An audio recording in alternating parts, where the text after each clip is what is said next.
அஸ்ஸலாமு அலைக்கும் வரஹ்மத்துல்லாஹி வபரகாத்துஹு. தினமும் ஒரு ஹதீஸ்.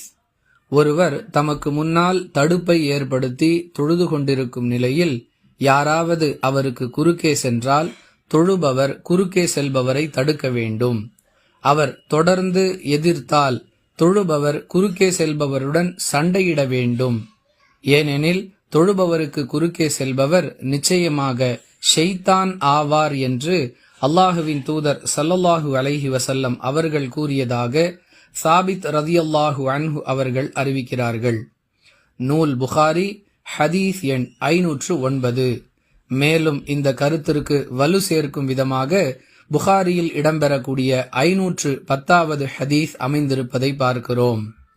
தொழுது கொண்டிருப்பவருக்கு குறுக்கே செல்வதால் ஏற்படக்கூடிய பாவத்தை ஒருவர் அறிந்திருந்தால் தொழுபவருக்கு குறுக்கே செல்வதை விட 40 நாட்கள் நின்று கொண்டிருப்பது தமக்கு நல்லதாக தோன்றும் என்று அல்லாஹுவின் தூதர் ஸல்லல்லாஹு அலைஹி வஸல்லம் அவர்கள் கூறியதாக அபூ ஜுஹைம் ரதியல்லாஹு அன்ஹு அவர்கள் அறிவிப்பாக புகாரியின் 510வது ஹதீஸ் அமைந்திருப்பதை பார்க்கிறோம்.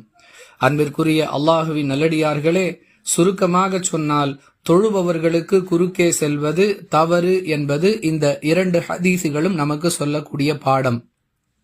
இது குறித்து கூடுதலாக நாம் விளங்க வேண்டிய விஷயம் என்னவென்றால், தொழுபவருக்கு குறுக்கே செல்லுதல் என்றால் என்ன என்பது தொடர்பாகத்தான். ஒருவர் சஜிதா செய்வதற்கு தேவையான அளவிற்கு உட்பட்ட பகுதியில் மற்றவர்கள் செல்வதுதான் தொழுகையாளிக்கு குறுக்கே செல்லுதல் என்ற கருத்தில் அடங்கும்.